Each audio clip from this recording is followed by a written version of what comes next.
Good morning and welcome dear students and friends. इससे पहले की क्लास के अंदर अपन उसके नर भाग के बारे में पूरा पढ़ चुके हैं। उसके नर भाग यानी पुंकेसर, उसके बाद में पुंकेसर के बाद में परागकोश, जो पुंकेसरों का ये एक भाग है। परागकोश की संरचना या लघु बीजाणु धानी की संरचना, उसके बाद में लघु बीजाणु जनन किस प्रकार से होता है इसका अध्ययन किया। लघु बीजाणु जनन के बाद में लघु बीजाणु की संरचना किस प्रकार की होती है, परागकण की संरचना कैसी होती है, संरचना का अध्ययन किया। परागकण का उपयोग परागकण क्रीम में पराग भोज्य पदार्थ के रूप में किया जाता है, इसका अध्ययन किया। परागकणों के जीवन काल का अध्ययन किया और उसके बाद में अपन ने नर युग्मकोद्भिद का परिवर्धन और विकास, इससे जस्ट पहले वाली वीडियो के अंदर या क्लास के अंदर अध्ययन किया। नर युग्मकोद्भिद का परिवर्धन किस प्रकार से होता है इसका अपन ने इससे पहले वाली क्लास के अंदर डिटेल से विद डायग्राम अपन ने अध्ययन किया और ये अपना इस प्रकार से उसका नर जनन अंग का वर्णन पूरा होता है। आज हम उसके मादा भाग का वर्णन शुरू कर रहे हैं। आज का हमारा टॉपिक भी उसके मादा भाग से संबंधित ही है, जिसे मादा भाग को जायांग कहा जाता है। तो आज का हमारा टॉपिक है और आइए अब हम आज का अपना टॉपिक शुरू करते हैं। आज का टॉपिक हमारा स्त्री केसर गुरु बीजाणुधानी या बीजांड तथा भ्रूणकोश, ये भ्रूणकोश है। स्त्री केसर गुरु बीजाणुधानी या बीजांड ओव्यूल जिसे कहते हैं तथा भ्रूणकोश, ये हमारा आज का टॉपिक है। इस टॉपिक के अंतर्गत अपन सबसे पहले स्त्री केसर के बारे में पढ़ेंगे, उसके बाद गुरु बीजाणुधानी या बीजांड की संरचना क्या होती है और गुरु बीजाणुधानी या बीजांड के अंदर ही स्थित होता है भ्रूणकोश एम्ब्रियो सैक, इसके बारे में अध्ययन करेंगे। तो सबसे पहले अपन जानते हैं स्त्री केसर के बारे में, जायांग के बारे में। पुष्प के मादा भाग को या पुष्प के आवृतबीजी पादप जो हैं, उन पादपों के पुष्प के मादा जननांग को, मादा जनन अंग को जायांग कहते हैं। मादा जनन अंग को जायांग या गाइनोसियम कहते हैं। गाइनोसियम भी कहा जाता है, जायांग या गाइनोसियम। प्रत्येक जायांग में एक या अधिक, प्रत्येक जायांग के अंदर एक या अधिक अंडक होते हैं। अंडक जो कार्पल या अंडक होते हैं, अब अंडक एक हो सकते हैं, दो हो सकते हैं, तीन हो सकते हैं, अंडक जुड़े हो सकते हैं और अलग अलग भी हो सकते हैं। उनके लिए फिर अलग अलग प्रकार से नाम भी दिए गए हैं। यानी कि जायांग के एक सदस्य को, जायांग पूरा मादा भाग है, मादा जनन अंग है, उसको जायांग कहते हैं। जायांग के एक सदस्य को अंडक कहा जाता है और अंडक जायांग के अंदर एक से अधिक हो सकते हैं। जब जायांग के अंदर अंडक एक होता है तो उसे एक अंडकी कहते हैं, एक अंडकी। दो होते तो द्विअंडकी, तीन होते तो त्रिअंडकी और बहुत सारे होते हैं तो बहुअंडकी कहते हैं। इसी प्रकार से जायांग के अंदर अंडक यदि बहुअंडकी जायांग है, बहुअंडकी जायांग है और वो बहुअंडकी जायांग आपस में जुड़ा हुआ है तो उसे कहते हैं युक्तांडकी जायांग। युक्तांडकी जायांग यानी कि जुड़ा हुआ जायांग, युक्तांडकी जायांग। युक्तांडकी अर्थात सिमकार्पस।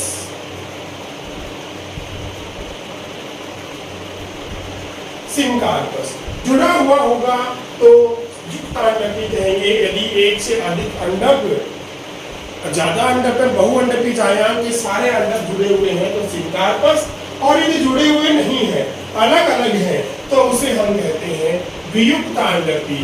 वियुक्तांडकी के अंदर उसे क्या कहेंगे फिर एपोकार्पस, इंग्लिश में क्या बोलेंगे, एपोकार्पस। वियुक्तांडकी अगर जुड़े हुए नहीं है तो वियुक्तांडकी कहलाते हैं। प्रत्येक जायांग के तीन भाग होते हैं।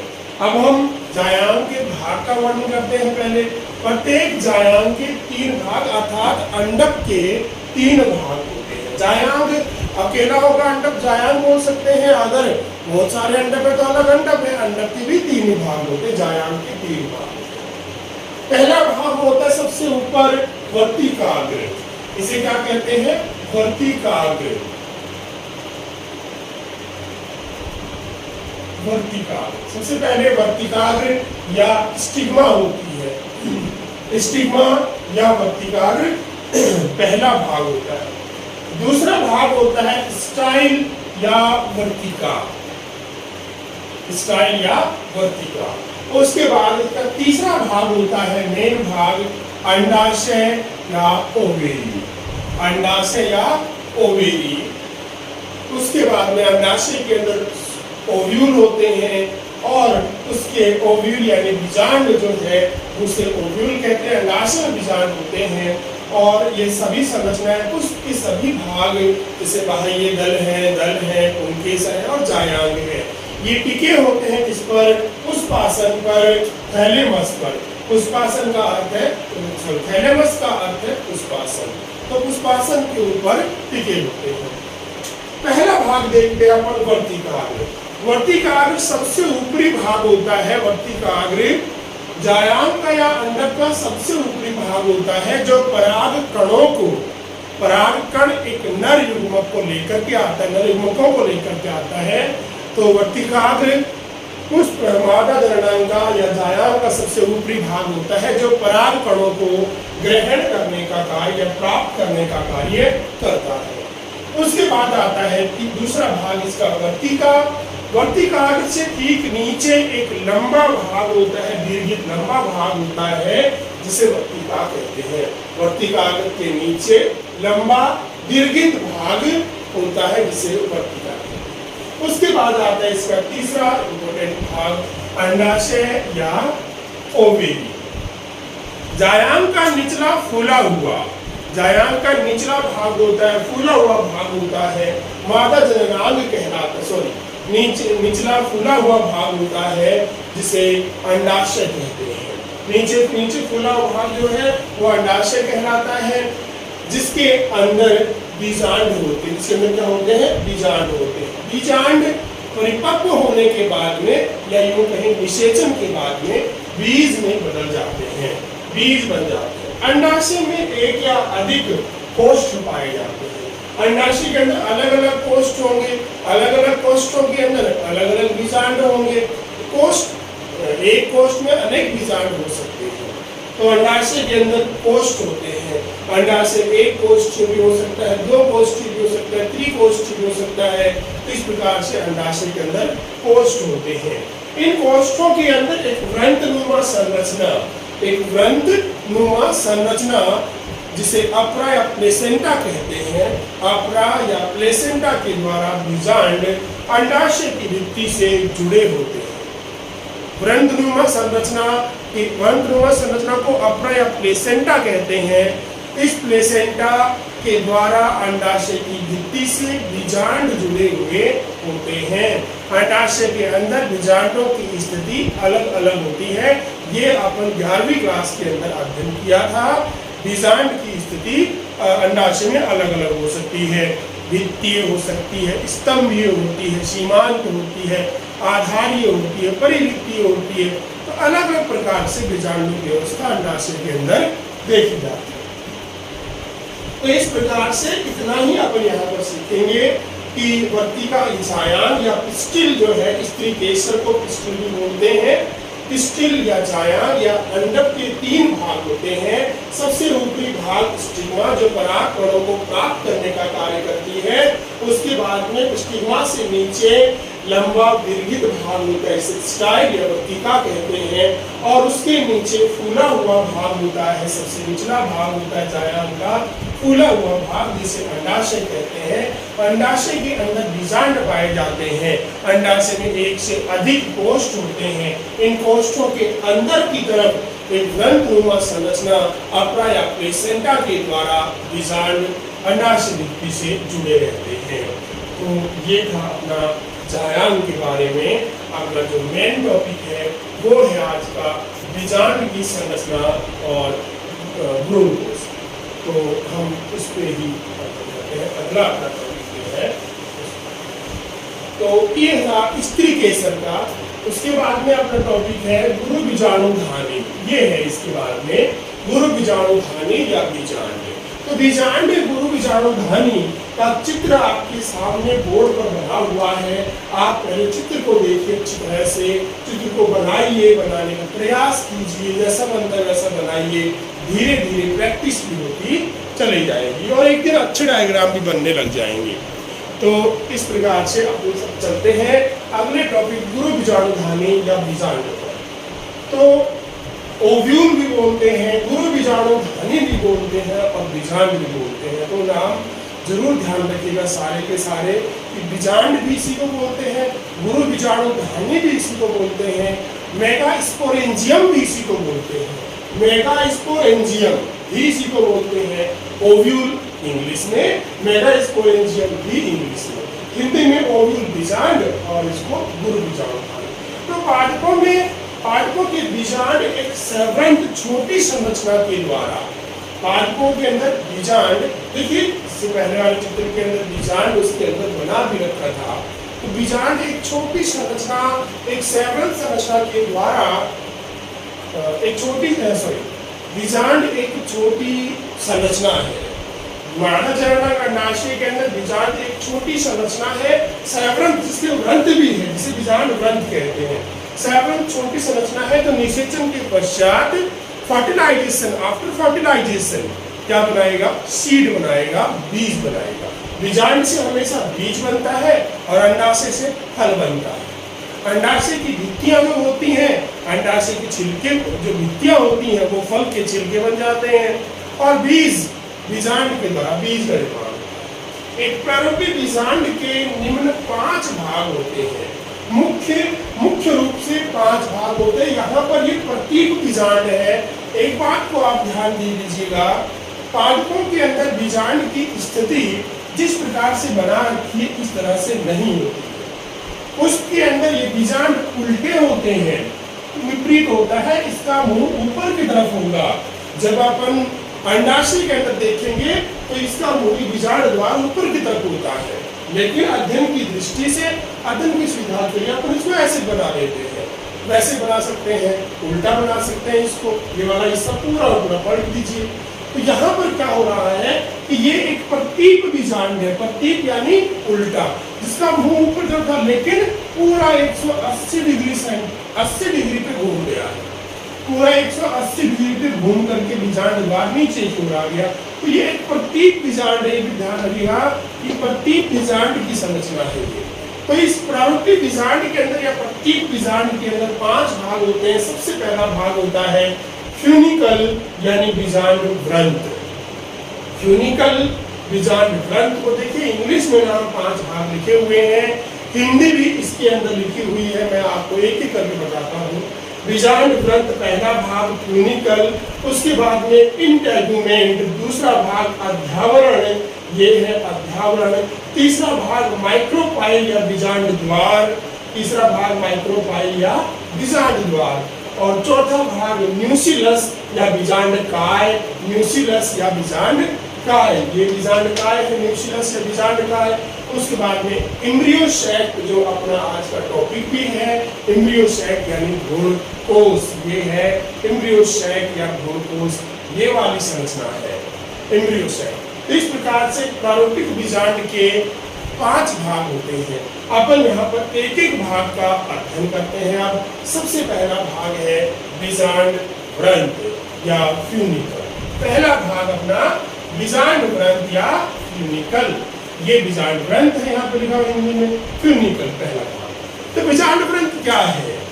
अंडाशय की भित्ति से एक डंठल नुमा एक छोटी संरचना निकलती है, व्रंत नुमा, जिसे बीजांड व्रंत कहते हैं। बीजांड व्रंत के द्वारा बीजांड अंडाशय की भित्ति से जुड़ा रहता है। बीजांड व्रंत के द्वारा बीजांड अंडाशय की भित्ति से जुड़ा रहता है। जहां पर बीजांड व्रंत और बीजांड दोनों जुड़ते हैं, जिस स्थान पर बीजांड व्रंत और बीजांड दोनों जुड़ते हैं, उस स्थान को हाइलम या नाभिका कहते हैं। इसे इंग्लिश में हाइलम भी बोलते हैं, हाइलम या नाभिका। हाइलम आप वैसे लिख सकते हो, ये देखिए हाइलम, हाइलम या नाभिका बोलते हैं। ये है नाभिका वाला भाग, जहां बीजांड व्रंत, बीजांड, ये पूरा बीजांड है, बीजांड व्रंत, बीजांड व्रंत बीजांड से जिस स्थान पर जुड़ता है उसे नाभिका या हाइलम बोलते हैं। कभी कभी कुछ पादपों के बीजांड के अंदर नाभिका यानी बीजांड व्रंत और बीजांड जहां जुड़ते हैं उस स्थान पर एक फूली हुई संरचना, एक गांठ नुमा संरचना और होती है, छोटी संरचना, जिसे रेफी कहते हैं। इसे क्या कहते हैं? रेफी कहते हैं, जिसे रेफी कहा जाता है। तो कुछ पादपों के पुष्पों के बीजांड में हाइलम जहाँ पर होती है, या बीजांड ग्रंथ और बीजांड जहाँ जुड़ते हैं, वहां पर एक फूली हुई संरचना और होती है, जिसे रेफी कहा जाता है। तो इतना ही था बीजांड ग्रंथ के बारे में कि बीजांड ग्रंथ, बीजांड का एक ग्रंथ या डंठल नुमा संरचना होती है जो अपना द्वारा बीजांड को जोड़े रखता है। बीजांड ग्रंथ जिस स्थान पर बीजांड से जुड़ता है उस स्थान को नाभिका या हाइलम कहते हैं। कुछ पादपों के पुष्पों के बीजांड में बीजांड ग्रंथ और नाभिका के जुड़ने के स्थान पर फूली हुई संरचना मिलती है, जिसे रेफी कहा जाता है। इसके बाद है दूसरा पॉइंट इसका, इंटेगुमेंट अध्यावरण। 2 अध्यावरण, 1 अध्यावरण, 3 अध्यावरण, इस प्रकार से इंटेगुमेंट या अध्यावरण होते हैं। हमारा दूसरा पॉइंट है इंटेगुमेंट,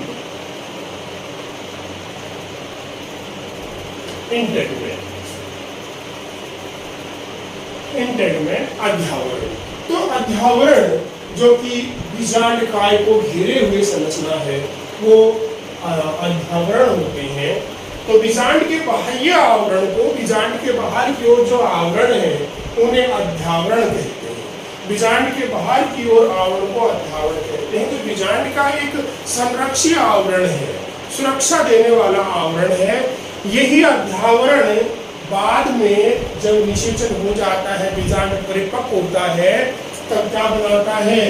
बीज चोल बना देता है। बीज चोल, अध्यावरण परिपक्व होने के बाद में बीज का बीज चोल या सीड कोट बनाते हैं। बीजों के ऊपर छिलके होते हैं, चने के ऊपर होता है, मूंग पर होते हैं, मटर पे होते हैं, सरसों पे होते हैं, अधिकांश बीजों पर छिलके होते हैं। तो जो छिलके होते हैं उनको सीड कोट या बीज चोल बोलते हैं। ये बीज चोल 2 भी होते हैं, 1 भी होते हैं। तो बीज चोल का निर्माण अध्यावरण के द्वारा होता है। अध्यावरण बीजांड का संरक्षित आवरण होता है। पादपों के अंदर अध्यावरण 2 और 1 भी पाए जाते हैं। द्विअध्यावरण होते हैं, 2 अध्यावरण होते हैं, जिन्हें क्रम से बाहर के आवरण को बाह्य अध्यावरण और अंदर के आवरण को अंत अध्यावरण बोल देते हैं।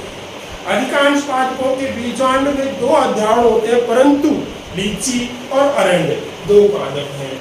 और भी होते हैं बहुत, लेकिन यहाँ पर 2 उदाहरण आपके पर्याप्त है। लीची व अरण्य, ये 2 पादप हैं। लीची और अरण्य के पादपों के बीजांड में 3 अध्यावरण होते हैं, 3 अध्यावरण होते हैं। तो लीची के अंदर जो, लीची की बात करें अपन, लीची के अंदर जो खाने योग्य भाग होता है उसे एरिल कहते हैं।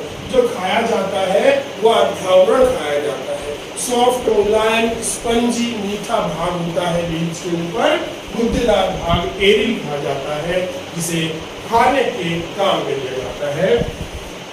तो लीची के अंदर, अरण्य के अंदर 3 अध्यावरण पाए जाते हैं।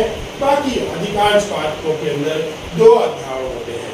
अध्यावरण का उपयोग बीज निर्माण के समय बीज चोल में किया जाता है, सीड कोट में किया जाता है। बीजों के छिलके का निर्माण अध्यावरण से होता है। अध्यावरण 2 है, तो पहले को बाह्य अध्यावरण और दूसरे आवरण को अंत अध्यावरण कहते हैं।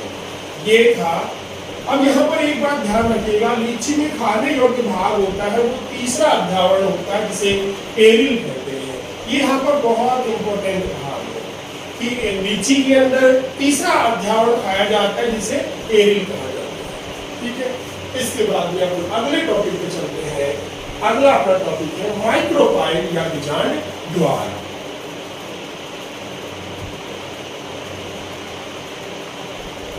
माइक्रोपाइल या बीजांड द्वार दूसरा तीसरा टॉपिक है, तीसरा भाग बीजांड का, माइक्रोपाइल या बीजांड द्वार।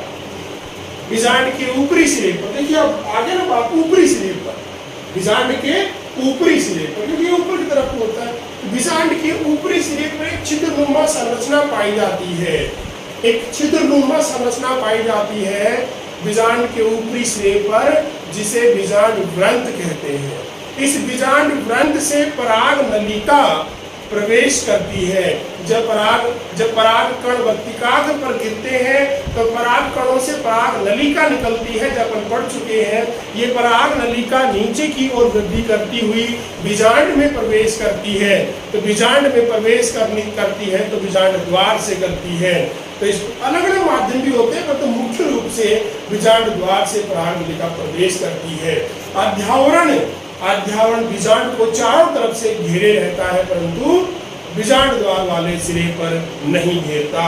तो बीजांड के ऊपरी सिरे पर एक छिद्रनुमा संरचना पाई जाती है, जिसे बीजांड द्वार कहते हैं। बीजांड द्वार को छोड़कर अध्यावरण बीजांड को चारों ओर से घेरे रहते हैं। निषेचन के समय पराग नलिका बीजांड द्वार से ही बीजांड में प्रवेश करती है। बीजांड द्वार वाले सिरे से ही प्रवेश करती है या बीजांड द्वार की ओर से ही प्रवेश करती है। अब यहाँ पर एक मेन बात आती है कि बीजांड द्वार जहाँ होता है, उस बीजांड द्वार के ठीक विपरीत, बिल्कुल अपोजिट, बीजांड द्वार के बिल्कुल अपोजिट क्या होता है? निभाग होता है, सलेजा होता है।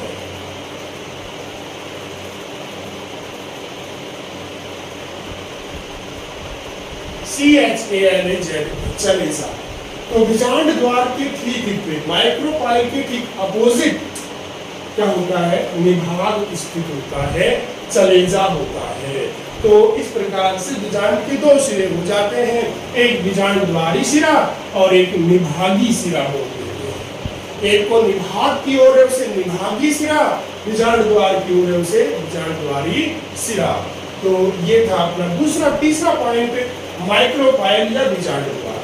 चौथे पॉइंट पे चलते हैं, न्यूसिलस बीजांड काय, बीजांड का शरीर न्यूसिलस। तो बीजांड काय जो कि अध्यावरणों से घिरी हुई संरचना होती है, और बीजांड काय मुख्य रूप से कौन सी कोशिकाओं से? मृदु तक की कोशिकाओं से बना होता है। मृदु तक की कोशिकाओं का समूह होता है बीजांड काय। तो यह मृदु तक की मृदु तक की कोशिकाओं का समूह होता है, यह संरचना है बीजांड काय, जो अध्यावरणों द्वारा या इंटेगुमेंट द्वारा घिरी रहती है। बीजांड काय अध्यावरण से घिरा रहता है। बीजांड काय का उपयोग प्रायः भोजन के रूप में किया जाता है। बीजांड काय का उपयोग किसके रूप में करते हैं? भोजन के रूप में। मतलब जब बीजांड करता है अपने भ्रूण को विकसित करने में, यहाँ पर बीज बनेगा, उस समय इसके अंदर भ्रूण का निर्माण होगा। तो उस समय भ्रूण को बनाने के लिए भ्रूण कोष, ये कोष है भाई, भ्रूण कोष पोषण देने वाला वो अलग होता है। तो भ्रूण कोष बनता है, वो भ्रूण कोष अपने आप को बनाने के लिए बीजांड काय का उपयोग करता है। तो बीजांड काय का उपयोग पादपों के अंदर या बीजों के अंदर मुख्य रूप से भोजन के लिए किया जाता है। एक बीजपत्री पादपों में यह एक पतली परत के रूप में पाया जाता है। एक बीजपत्री पादपों के अंदर यह एक पतली परत के रूप में बच जाता है।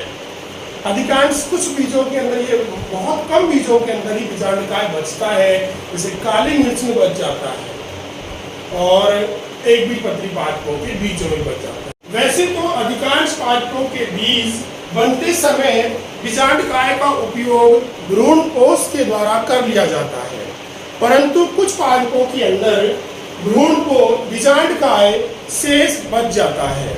एक बीजपत्री पादपों के अंदर यह बीजांड काय एक पतली परत के रूप में बचा रहता है।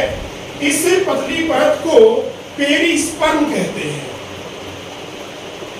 पेरिस्पर्म कहा जाता है।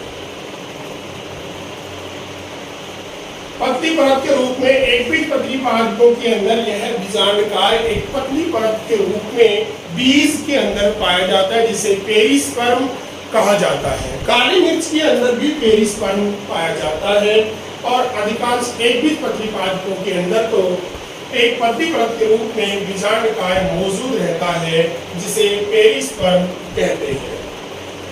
तो इस प्रकार से बीजांड काय एक मृदु तक की बनी हुई संरचना होती है। बीजांड काय भ्रूण कोष को घेरे हुए रहता है, अध्यावरणों से स्वयं घिरा हुआ होता है। बीजांड काय का उपयोग भ्रूण कोष या बीज के विकास के अंदर किया जाता है, मुख्य रूप से भोजन के रूप में किया जाता है। एक द्विपत्री पादपों के अंदर यह बीजांडकाय एक पतली परत के रूप में विद्यमान बीज में विद्यमान रहता है, जिसे पेरिस्पर्म कहते हैं। इसके बाद अगला टॉपिक है न्यूशिडस के बाद में एम्ब्रियो सैक, जो कि एक मुख्य टॉपिक है, इंपॉर्टेंट टॉपिक है। भ्रूण कोष या एम्ब्रियो सैक अपना पांचवा भाग, बीजांड का पांचवा भाग भ्रूण कोष या एम्ब्रियो सैक जिसे कहते हैं वो है। तो एम्ब्रियो सैक जो कि मधुत्व की संरचना यानी बीजांड काय से भी संरचना है, यह बीजांड की मुख्य संरचना है। बीजांड का यह मुख्य भाग है जो कि बीजांड काय के द्वारा घिरा रहता है। बीजांड काय से इसमें 7 कोशिकाएं पाई जाती हैं। इसमें 7 कोशिकाएं होती हैं और इन 7 कोशिकाओं में से बीजांड द्वार की ओर की 3 कोशिकाएं, 7 कोशिकाओं में से बीजांड द्वार, जिनमें से 3 कोशिकाएं जो बीजांड द्वार सिरे पर होती हैं, उन्हें क्या कहते हैं? उन्हें अंड समुच्च कहते हैं। उन्हें अंड समुच्च कहते हैं। बीजांड द्वारी सिरे पर 3 कोशिकाएं पाई जाती हैं जिन्हें अंड समुच्च कहा जाता है। अंड समुच्च की एक कोशिका जो कुछ बड़े आकार की होती है और इस आकार की नाशपाती के आकार की होती है। इस नाशपाती के आकार की बड़ी कोशिका को एग सेल कहा जाता है। एग सेल या अंड कोशिका कहते हैं। चित्र में भी आप ध्यान दीजिएगा, अंड कोशिका बना हुआ है, लिखा हुआ है अंड कोशिका या एग सेल कहते हैं। इसके अलावा अंड समुच्च में 2 कोशिकाएं और होती हैं। इन 2 कोशिकाओं को सहायक कोशिकाएं या सिनर्जिड सेल कहते हैं। सिनर्जिड सेल्स कहा जाता है इन 2 कोशिकाओं को। जो अंड समुच्च में 3 कोशिकाएं होती हैं, उसमें से एक कोशिका नाशपाती के आकार जिसे एग सेल कहते हैं, ये एग सेल की मादा युग्मक है, और 2 कोशिकाएं जो होती हैं जिन्हें सहायक कोशिका या सिनर्जिड सेल कहा जाता है। इसके अंदर जो प्रतिमुखी कोशिकाएं यानी कि निभाग की ओर की 3 कोशिकाएं, इसी प्रकार से निभाग की ओर पाई जाने वाली 3 कोशिकाओं को प्रतिमुखी कोशिकाएं या एंटीपोडल सेल कहते हैं। प्रतिमुखी कोशिकाएं या एंटीपोडल सेल कहा जाता है। ये 3 कोशिकाएं निभाग की ओर पाई जाती हैं। प्रतिमुखी कोशिकाएं, प्रतिध्रुवी कोशिकाएं या एंटीपोडल सेल, इनको नाम दिया गया है। तो ये 3 कोशिकाएं ये है। इनके अलावा प्रतिध्रुवी कोशिका या प्रतिमुखी कोशिका और अंड समुच्च के अलावा एक केंद्रीय कोशिका और पाई जाती है। बीच में एक केंद्रीय कोशिका और पाई जाती है जिसके अंदर 2 एगुणित केंद्रक जुड़े रहते हैं। ये दोनों एगुणित केंद्रक जुड़ने के बाद में द्वितीयक केंद्रक का निर्माण करते हैं। ये द्वितीयक केंद्रक के अंदर 2 केंद्रक होते हैं। इन 2 केंद्रकों को ध्रुवीय केंद्रक या पोलर न्यूक्लियाई कहते हैं। पोलर न्यूक्लियस या पोलर न्यूक्लियाई बोलते हैं। 2 ध्रुवीय केंद्रक होते हैं। ये ध्रुवीय केंद्रक क्यों होते हैं? क्योंकि ये दोनों ही केंद्रक दोनों ध्रुवों से आते हैं, एक इधर से एक इधर से आता है। आगे आपको अध्ययन से पता चलेगा। तो दोनों केंद्र ध्रुवीय केंद्रक ध्रुवों की ओर से आते हैं, दोनों आपस में जुड़ जाते हैं, एगुणित केंद्रक होते हैं और द्वितीयक केंद्रक का निर्माण करते हैं। संयुक्त होकर द्वितीयक केंद्रक का निर्माण करते हैं। तो भ्रूण कोष की सभी कोशिकाएं आपस में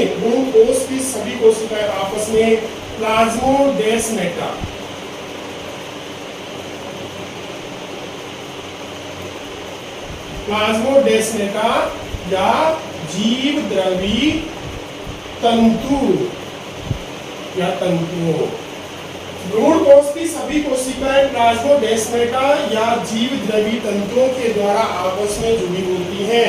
जीवद्रवी तंतु प्लाज्मोडेस्मेटा क्या है? पादप कोशिकाएं की कोशिका भित्ति दृढ़ होती है और ये पादप कोशिकाएं आपस में सभी कोशिकाएं आपस में जुड़ी हुई होती हैं।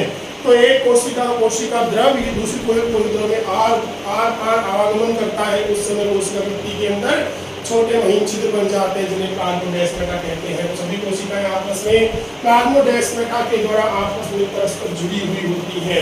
इस प्रकार एक भ्रूण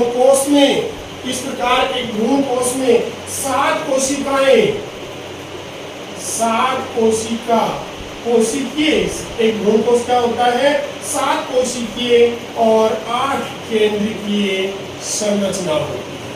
भ्रूण कोश एक 7 कोशिकीय और 8 केंद्रीय संरचना होती है। 7 कोशिकाएं कैसे हैं भाई, देखिए 3 कोशिकाएं इधर, 3 कोशिकाएं इधर, बीच में एक कोशिका, 7 केंद्र 8 होते हैं, 3 केंद्र इधर है, 3 केंद्र इधर, यहाँ पर 2 केंद्र आपको जुड़े हुए हैं, 8 केंद्र की संरचना है।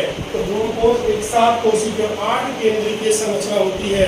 ये था अपना भ्रूण कोश, जो कि बीजांड का एक मुख्य भाग है, जिससे इस मुख्य भाग से ही बीज के लिए भ्रूण का निर्माण होता है, जो अंकुरित होता है।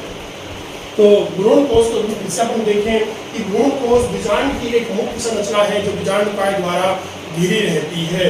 भ्रूण कोश, इसमें भ्रूण कोश 7 कोशिकीय अवस्था होती है। इन 7 कोशिकाओं में से 3 कोशिकाएं जो बीजांड द्वार की ओर होती हैं, उन्हें अंड समुच या एग एपरेटस कहते हैं। इन 3 कोशिकाओं में से एक कोशिका जो नाशपाती के आकार की होती है, उसे एग सेल या अंड कोशिका कहते हैं। बाकी 2 कोशिकाएं जो नीचे की ओर होती है, उन्हें सहायक कोशिकाएं या सिनर्जिक सेल्स कहा जाता है। इसी प्रकार से निभाग की ओर भी 3 कोशिकाएं पाई जाती हैं। निभाग की ओर की 3 कोशिकाओं को प्रतिध्रुवी कोशिका या एंटीपोडल सेल कहा जाता है। इन एंटीपोडल सेल्स या प्रतिध्रुवी कोशिका और अंड समुच कोशिकाओं के अलावा बीच में एक मध्य में एक केंद्रीय कोशिका और पाई जाती है, जिसके अंदर 2 एवं केंद्रक आपस में संयुक्त रहते हैं। इन्हें द्वितीय केंद्रक कहा जाता है। द्वितीय केंद्रक पोलर न्यूक्लियर ध्रुवीय केंद्रक होते हैं, जो कि ध्रुव से दोनों ध्रुवों से आते हैं। इस प्रकार से सभी भ्रूण कोश की सभी कोशिकाएं आपस में प्लाज्मोडेस्माटा जीव द्रव्य तंतुओं के द्वारा जुड़ी रहती हैं। इस तरह से भ्रूण कोश एक 7 कोशिकीय और 8 केंद्रीय संरचना होती है। 7 कोशिकीय और 8 केंद्रीय संरचना है एक भ्रूण कोश। ये था अपना भ्रूण कोश। इसके बाद में देखिए भाई, भ्रूण कोश यानी कि गुरु बीजाणुधानी पूरा हुआ, लेकिन इस गुरु बीजाणुधानी का निर्माण किस प्रकार से हुआ, ये जो बीच में भ्रूण कोश बना, ये कैसे बना, भ्रूण कोश को बनाने वाली प्रारंभिक कोशिका एक कोशिका थी, वो कौन सी थी, इसका हम अध्ययन करेंगे अगली क्लास के अंदर। तो अगली क्लास में गुरु बीजाणु जनन का अध्ययन करेंगे। जिस प्रकार से अपन ने लघु बीजाणु जनन का अध्ययन किया था, लघु बीजाणु जनन का अध्ययन किया था, बिल्कुल उसी प्रकार से गुरु बीजाणु जनन का अध्ययन करना है। लेकिन गुरु बीजाणु जनन के अंदर सिर्फ नाम बदल जाएंगे, वहां लघु बीजाणु में लघु बीजाणु लगा रहे थे, यहाँ गुरु बीजाणु होगा। एक बात थोड़ा शॉर्ट में आपको बताता हूँ। देखिए लघु बीजाणु जनन के अंदर क्या था कि लघु पराग कोश की प्रारंभिक अवस्थाओं के अंदर, पराग कोश की प्रारंभिक अवस्था में पराग कोश की बाह्य त्वचा के नीचे कोई अधस्तक हाइपोडर्मल सेल्स अपने आकार में, कोई हाइपोडर्मल सेल, कोई एक हाइपोडर्मल सेल अपने आकार में वृद्धि करके अन्य कोशिकाओं से कुछ बड़ी हो जाती है, जिसे प्रपशु कोशिका कहते हैं। ये था लघु बीजाणु जनन में। अब यहाँ पर गुरु बीजाणु जनन में आप लोग कैसे बोलेंगे कि गुरु बीजाणु जनन के अंतर्गत बीजांड के अंदर, बीजांड की प्रारंभिक अवस्थाओं के अंदर बीजांड की बाह्य त्वचा के नीचे कोई अधस्तक कोशिका, हाइपोडर्मल कोशिका अपने आकार में वृद्धि करके अन्य कोशिकाओं से कुछ बड़ी हो जाती है। सघन जीव द्रव पाया जाता है उस कोशिका के अंदर, और उस अन्य हाइपोडर्मल सेल्स को, जो अन्य कोशिकाओं से बड़ी हुई है, उस कोशिका को प्रपशु कोशिका, आर्किस्पोरियल सेल कहते हैं। आपके पास में लघु बीजाणु जनन का लिखा हुआ होगा, उसको देखना और उसी को कंपेयर करते हुए आप गुरु बीजाणु जनन को पढ़ना। तो इसके बाद में प्रपशु कोशिका, लघु बीजाणु जनन में क्या होता है प्रपशु कोशिका का, कि लघु बीजाणु जनन प्रपशु कोशिका अपरिणत विभाजन करके 2 कोशिकाओं का निर्माण करती है। एक कोशिका जिसे क्या कहेंगे प्राथमिक भित्ति कोशिका, और दूसरी कोशिका को प्राथमिक बीजाणु जन कोशिका, प्राइमरी पैराइटल सेल्स, और दूसरी प्राइमरी स्पोरोजिनस सेल। तो प्राथमिक भित्ति कोशिका लघु बीजाणु जनन के अंदर अपन बात करें, लघु बीजाणु जनन जिससे पहले हुआ था, उसके अंदर प्राथमिक भित्ति कोशिका विभाजित करके पराग कोश की भित्तियों का निर्माण करती है। परंतु यहाँ पर अंतर आएगा कि गुरु बीजाणु जनन के अंदर प्राथमिक भित्ति कोशिका प्रायः विभाजित नहीं होती। गुरु बीजाणु जनन के अंदर प्राथमिक भित्ति कोशिका प्राय विभाजित नहीं होती है, लेकिन प्राथमिक बीजाणु जन कोशिका आगे चल करके गुरु बीजाणु मातृ कोशिका की तरह कार्य करती है। वहां पर प्राथमिक बीजाणु जन कोशिका किस रूप में कार्य कर रही थी, लघु बीजाणु मातृ कोशिका, माइक्रोस्पोर मदर सेल। यहाँ पर गुरु बीजाणु मातृ कोशिका मेगा स्पोर मदर सेल की तरह कार्य कर रही है। यह गुरु बीजाणु मातृ कोशिका द्विगुणित होती है। वो भी द्विगुणित थी, द्विगुणित होती है। यह गुरु बीजाणु मातृ कोशिका, यह मेगास्पोर मदर सेल अर्धसूत्री विभाजन होगा। अर्धसूत्री विभाजन के द्वारा 4 अगुणित गुरु बीजाणुओं का निर्माण करेगी। यही गुरु बीजाणु जनन है। 4 अगुणित गुरु बीजाणुओं का निर्माण होगा। ये 4 के 4 गुरु बीजाणु सक्रिय नहीं रहेंगे। लघु बीजाणु के अंदर, लघु बीजाणु जनन के अंदर 4 लघु बीजाणु बने और चारों के 4 लघु बीजाणु चतुष्क के रूप में आपस में जुड़े रहे। और जब कैलोस का बंधन टूटा तो चारों अलग हो गए और चारों सक्रिय थे। लेकिन गुरु बीजाणु जनन के अंदर ये चारों के चारों सक्रिय नहीं होते। गुरु बीजाणु जनन के अंदर 4 गुरु बीजाणुओं का निर्माण होता है। 4 गुरु बीजाणुओं का निर्माण होता है। ये चारों गुरु बीजाणु एक रेखीय क्रम में व्यवस्थित रहते हैं। रेखीय क्रम में इन 4 गुरु बीजाणुओं में से 3 गुरु बीजाणु जो कि बीजांड द्वार की सिरे की तरफ होंगे, 4 गुरु बीजाणु बीजांड द्वार की सिरे की तरफ होंगे, नष्ट हो जाएंगे और केवल एक गुरु बीजाणु ही बचेगा। ये एक गुरु बीजाणु सक्रिय गुरु बीजाणु कहलाएगा। बाकी 3 अक्रिय गुरु बीजाणु। इन अक्रिय गुरु बीजाणु का उपयोग सक्रिय गुरु बीजाणु अपने विकास के लिए भोजन के रूप में कर लेगा और इस प्रकार से एक अगुणित गुरु बीजाणु निर्माण होगा। ये अगुणित गुरु बीजाणु इसके बाद में क्या बनाएगा, मादा युग्मकोद्भिद या भ्रूणकोश। इस भ्रूणकोश को एक और नाम भ्रूणकोश का मादा युग्मकोद्भिद, फीमेल गैमेटोफाइट, यानी ये एक ही संरचना बनी है। यहाँ पर 7 कोशिकीय 8 पिंड की ये संरचना कैसे बनेगी उसका अध्ययन होगा। मादा युग्मकोद्भिद का परिवर्धन, तो मादा युग्मकोद्भिद कैसे बना उसका पढ़ना होगा। इससे अगली क्लास के अंदर अपन इसका अध्ययन करेंगे, गुरु बीजाणु जनन का और मादा युग्मकोद्भिद के परिवर्धन का। तब तक आपको पढ़ाएंगे इसका पढ़ते रहिए। अगली क्लास के अंदर अगला टॉपिक लेकर फिर से हाजिर होंगे।